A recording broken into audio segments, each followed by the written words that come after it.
Welcome to a journey back in time. Today, we will step inside the armor of a medieval knight and experience a full day in his life, from sunrise to sunset, from training grounds to the Great Hall, from prayer to preparation for war. This is a day in the life of a medieval knight, fully brought to life through artificial intelligence. Let's begin at dawn. The day begins long before most of the castle wakes. At first light, a knight rises from a simple wooden bed, often shared with the cold of the stone walls around him. Despite the romantic image of luxury, most knights lived modestly. Their rooms contained only the essentials: a chest for weapons, a table, a prayer book, and sometimes a small window overlooking the courtyard. He starts his day with a short prayer, thanking God for life, strength, and protection. Faith is not just tradition. For a knight, it is armor for the soul. Before breakfast, he washes with cold water, because warm water was a luxury reserved for the wealthy or rare occasions. Breakfast is simple: bread, cheese, sometimes dried fruit, and ale or watered wine. Clean water is rare and often unsafe. A knight's first duty is not battle, but administration. He checks on the estate he governs, speaks with servants, and receives reports from the steward. Knights are warriors, yes, but also managers, landowners, and local judges. After this, his armor must be inspected. Not put on, just inspected. This includes checking straps, sharpening the sword, and oiling the chainmail to prevent rust. A knight must be battle-ready every single day. Around mid-morning, training begins. Even experienced knights train daily. A knight who fails to maintain skill becomes a danger to himself and his lord. Training includes sword practice, strikes, blocks, footwork, and sparring with squires. Lance training, charging at a quinton, a rotating target designed to punish poor aim or weak strikes. Archery or crossbow drills. Though not all knights favored ranged weapons, many trained with them. Strength conditioning, lifting stones, climbing obstacles, and wrestling.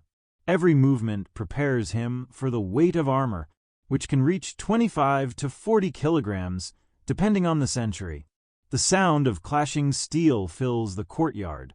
Squires run back and forth carrying shields, refilling water, and learning through observation. This training lasts hours. At midday, the knight returns to the Great Hall for a meal. Lunch is larger than breakfast. Stew, roasted meat, bread, vegetables, and ale. Meals are shared with other knights, visiting nobles, and high-ranking soldiers. Here, discussions of politics, alliances, and upcoming campaigns are common. A knight must always be aware of the shifting landscape of power. After eating, he spends time with his squire, teaching him honor, loyalty, the code of chivalry, and basic combat principles. This bond is vital. A knight's life in battle often depends on the squire's skill. A knight is nothing without his horse. The afternoon is dedicated to horsemanship. The warhorse, known as a destrier, is powerful, expensive, and trained for years. Training includes riding without reins, practicing charges, maneuvering in tight formations, controlling the horse during combat simulations. A knight must learn to trust his horse completely.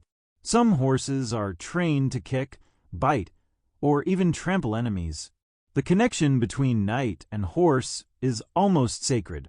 Later in the day comes one of the most exhausting tasks: combat drills in full armor, wearing plate and chain.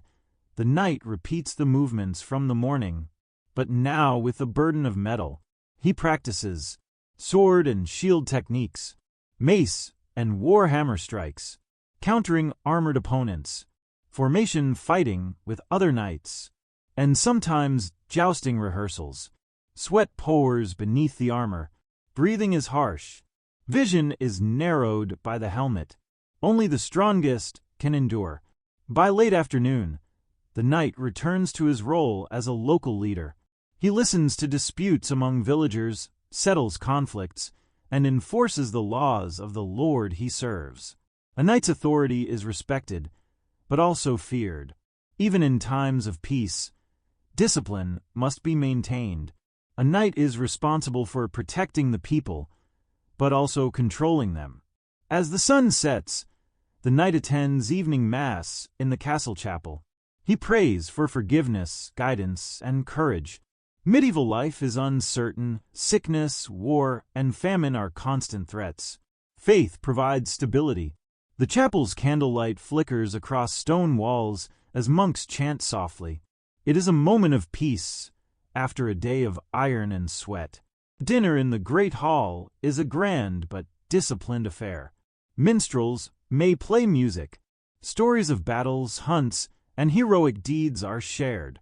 Nobles discuss alliances, marriages, and politics. But the knight also keeps watch for enemies, rivals, or spies. Medieval life is never without tension. Afterward, he returns to his chamber. His squire removes the armor, cleans the weapons, and prepares everything for the next day. The knight writes letters, reviews maps, or studies strategy manuals. He thinks about future campaigns and the battles that may come. Before sleep, he prays once more, asking for protection through the night. And so the day ends. A medieval knight's life is not one of constant glory. It is discipline, hardship, loyalty, and duty. Every sunrise brings more training, more responsibility, and the constant preparation for war. Thank you for joining this journey into the past.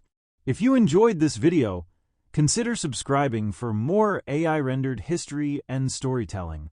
Until next time, may your armor stay strong and your spirit even stronger.